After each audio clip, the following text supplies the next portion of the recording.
Sorry, shall we? Welcome back to Nicholas Comic Corner, Classic, Non-Classic. This episode number 1926 and Doubleshot number 1820. Now, these two trades contain stuff that came out, far as I can tell, I think that, now one of these series came out just last year. Yes. Yeah. I know one miniseries did. The other one, let's see.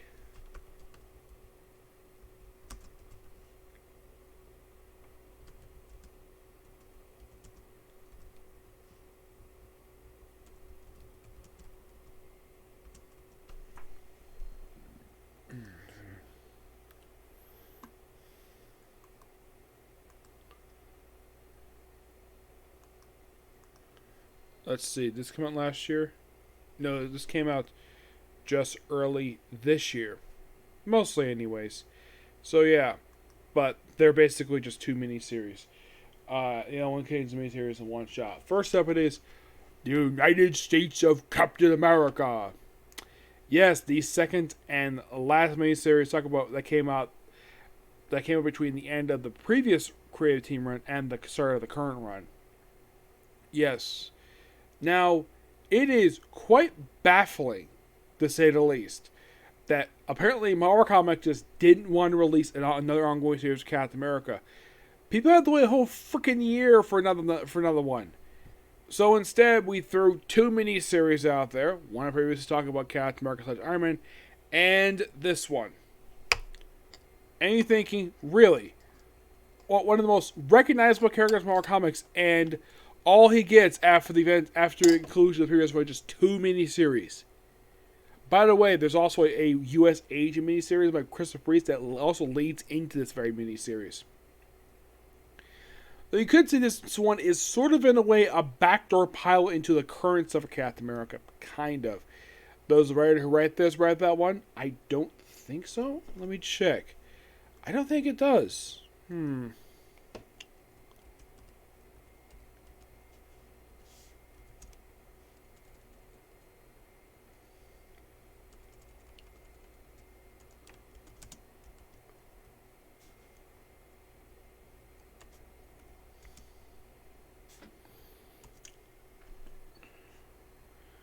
Let's see. No.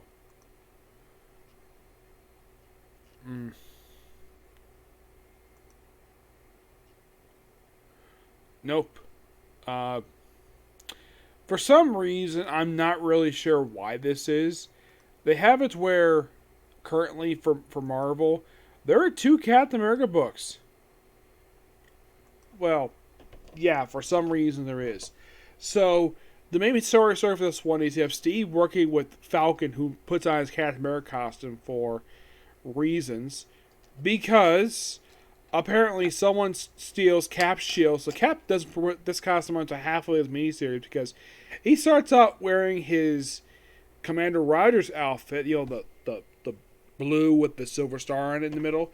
Yeah, he wears that with the stripes. He wears that for the first half of the miniseries.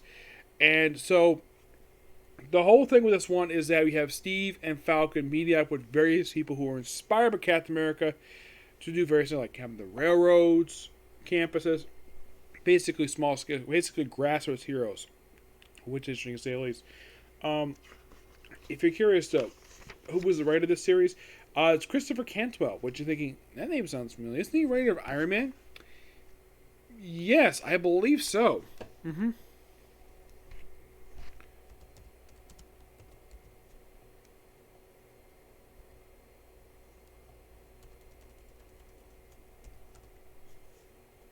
Let's see. I believe that this guy here, I believe he's the current writer for Iron Man, if I'm not mistaken. I'm just going to take a look and see for sure, because, yeah, he is. Yeah, this is the guy who's the current writer of Iron Man.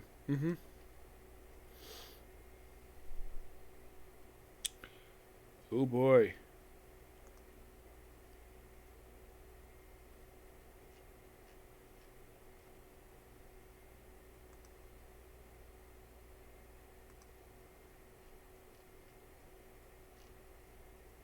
That should be interesting. Yeah, I'll talk about that later on. But yeah, this is the guy who currently writes Iron Man. Yes, he's the current writer for it.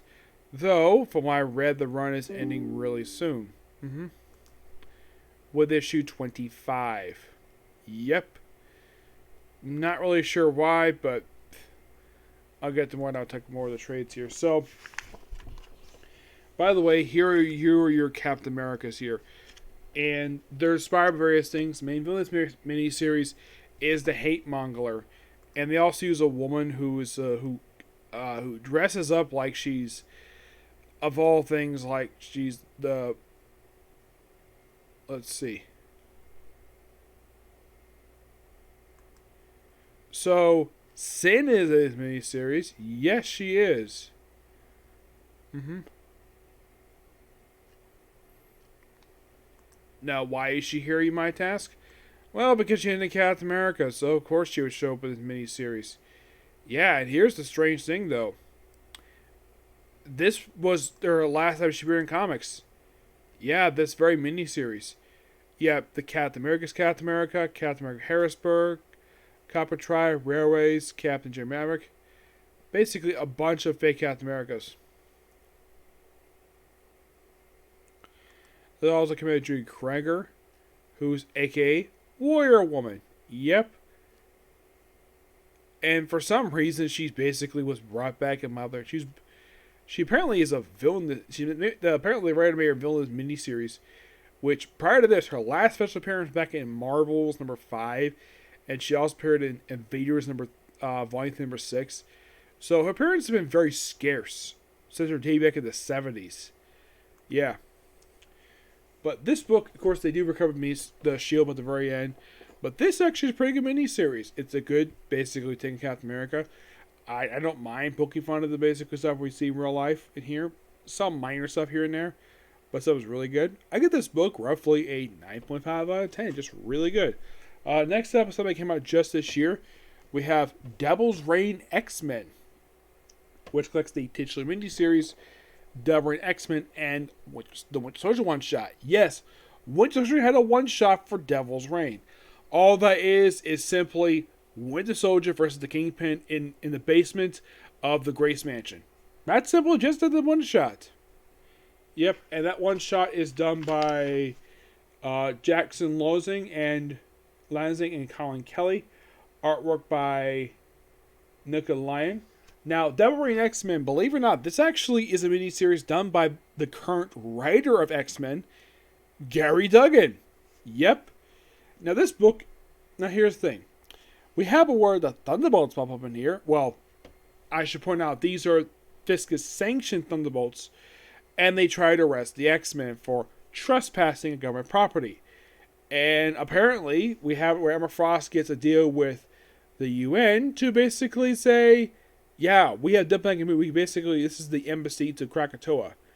And we also have U.S. agents who are shielded this damn thing. Doesn't work. And you could say it's mostly just the X-Men just trying to stay out of the affairs of Devil's Reign. And mostly put this miniseries is mostly about Emma Frost and a little bit of Elektra. Yeah, despite having Elektra on the cover, like, she doesn't really play a role in this miniseries at all. At one point, at the end of this, because this all about Frost has barely anything to do with the X-Men. My only guess is the reason why we asked Gary Duggan to include the X-Men in this was because it's the X-Men. And like in the case of several other events, they usually stay pretty neutral. And despite the fact they know Will Smith's in charge, they don't really do any fighting against them. Not really, no. Mostly it just all about Emma Frost. I don't know why I don't know why they call this X-Men, even though it's all mostly about Emma Frost is practically the star of this miniseries. Yeah, she's practically the star. We have Polaris, Rogue pop up in here too, but they do jack frickin' squat in this miniseries. But it's pretty good. I enjoy it. Of course, at the end, basically, Will Smith is threatened by Emma Frost, who's possessing his wife. By the way, the artwork for that miniseries is by Phil Noto. Great artist.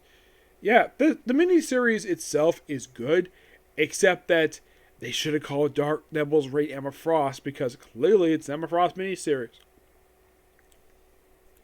My only guess is the reason why they call it simply they put the X-Men there instead of Emma Frost.